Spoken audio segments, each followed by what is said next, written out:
Identiti Digital Nasional merupakan suatu inisiatif yang diperkenalkan oleh pihak kerajaan. Merupakan suatu bentuk pengenalan diri secara digital bersandarkan kepada pengesahan sumber yang sahih seperti biometrik. Ia tidak menggantikan MyKad tetapi melengkapinya. Namun soalnya apabila ia mula dilaksanakan, selamatkah pelaksanaan Identiti Digital Nasional ini? Semuanya dalam Tanya Terus.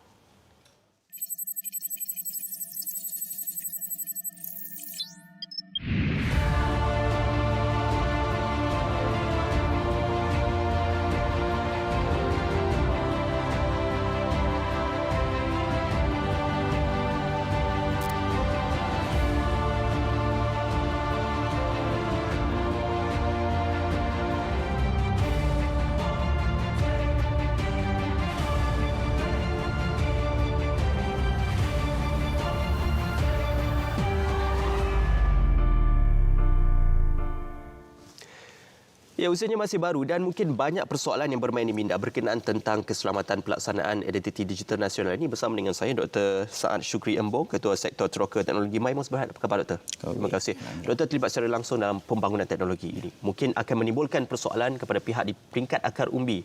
Bagaimanakah pelaksanaan Identiti Digital Nasional ini dan perbedaannya berbanding dengan pelaksanaan MyKad sedia ada, Doktor? Okey.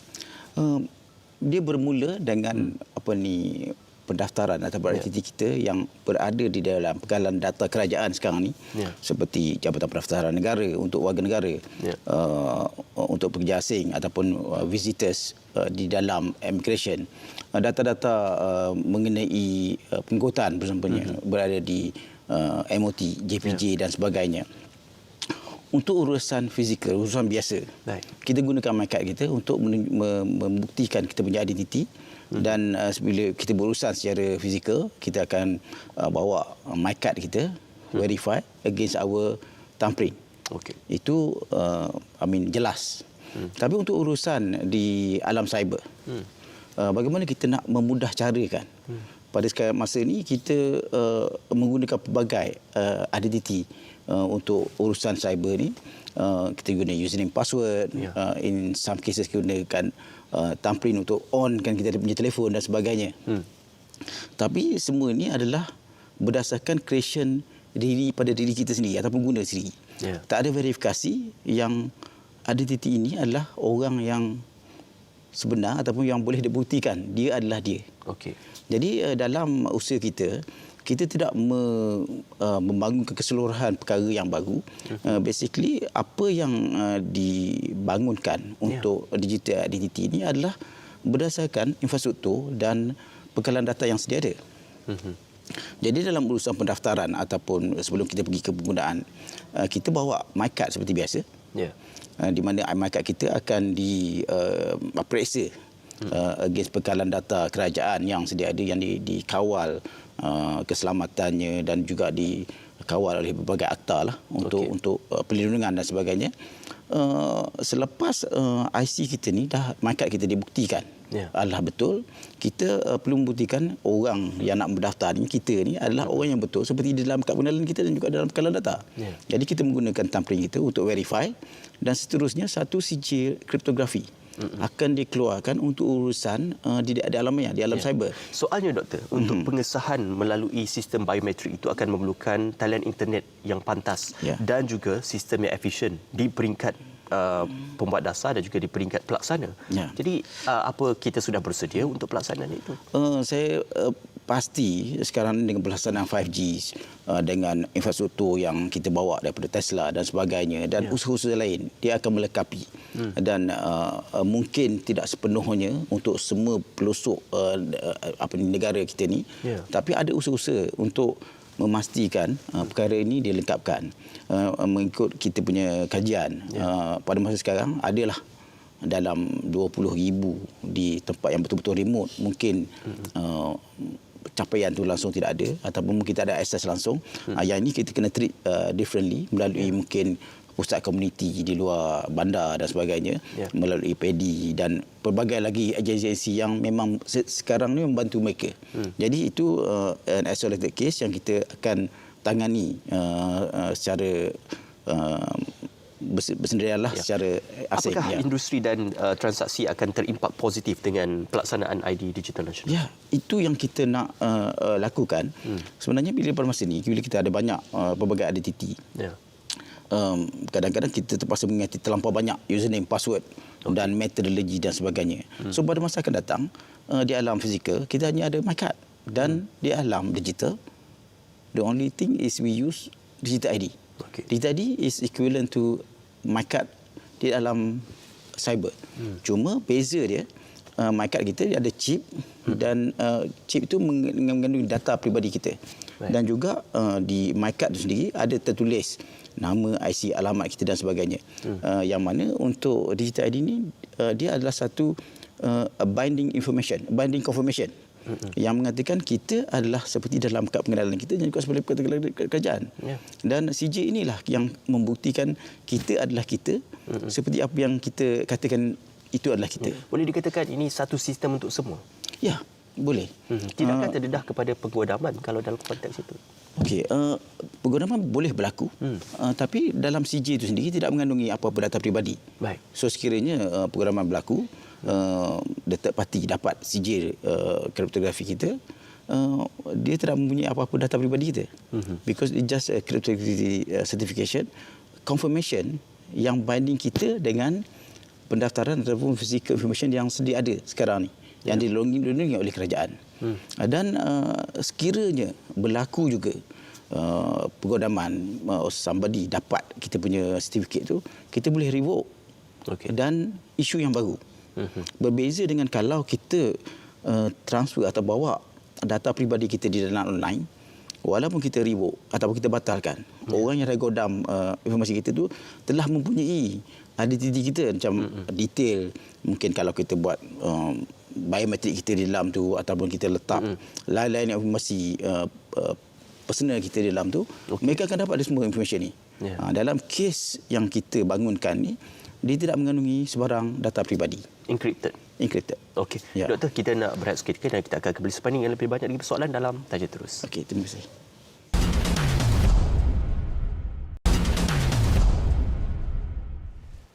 Ya, Tanya Terus, selamatkan pelaksanaan identiti digital nasional, Dr. Saad.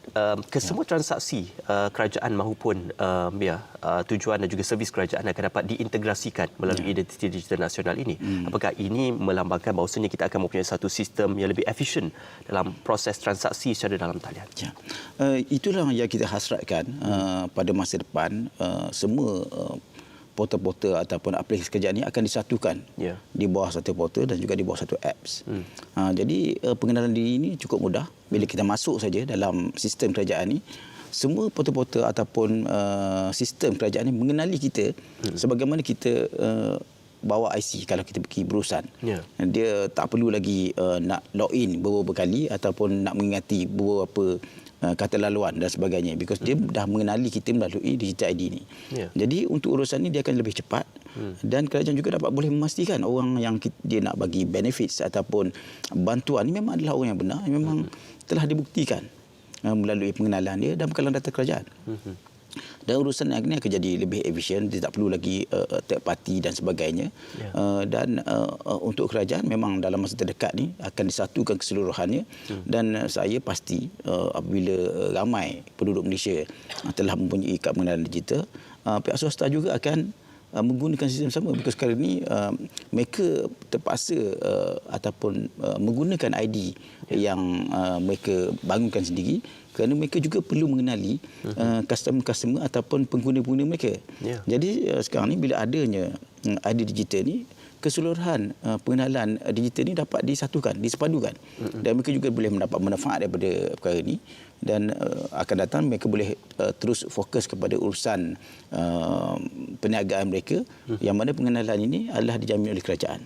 Bagaimana ia akan memudahkan urusan bagi golongan yang tidak cili IT? Contohnya mungkin generasi terkemudian ataupun yang berada di luar bandar dan pedalaman. Itu mungkin ada sedikit cabaran.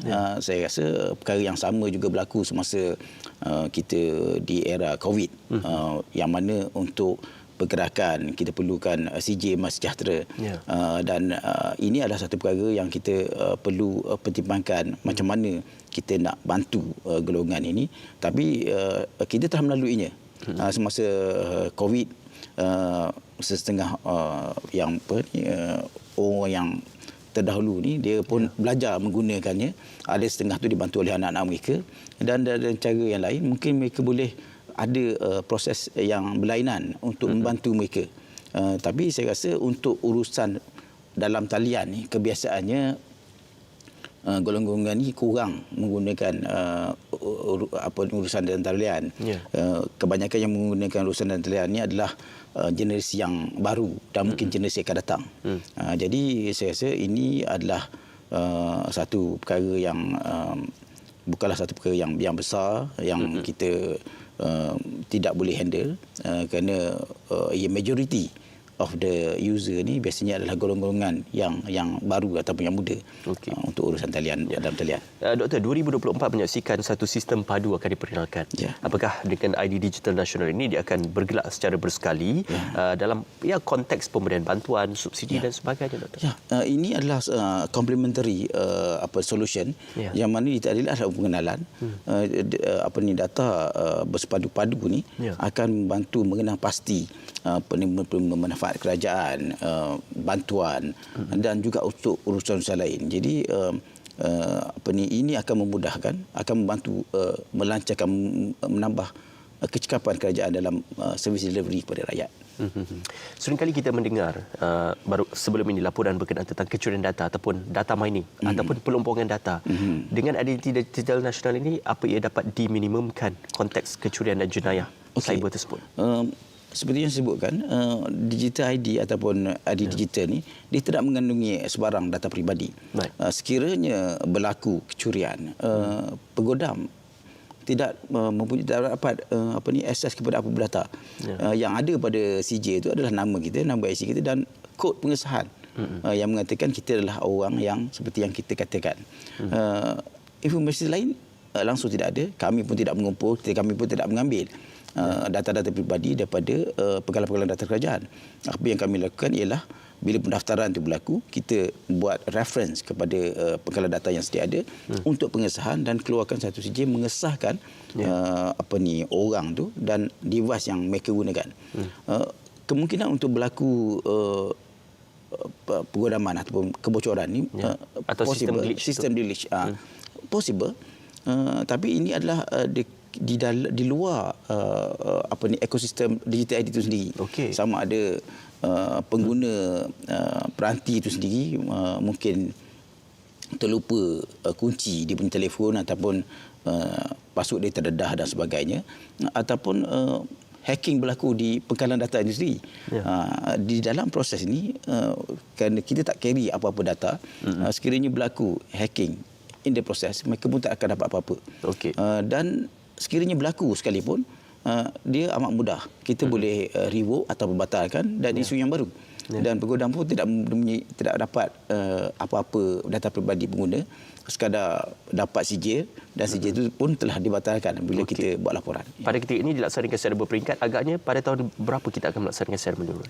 Sekarang ni kita telah memulakan pendaftaran, fokus kepada anggota pentadbiran dan pegawai kerajaan, dan insya-Allah pada awal tahun depan kita akan bekerjasama dengan Padu untuk mendaftarkan penerima manfaat kerajaan supaya mereka ni boleh dapat manfaat secara terus, dan kita dapat pastikan orang tak ada pertindahan lagi ataupun tak ada penipuan, ataupun bukan nak kata penipuan, mungkin kesilapan in term of siapa orang yang sepatutnya mendapat manfaat. Dan seterusnya kita akan buka.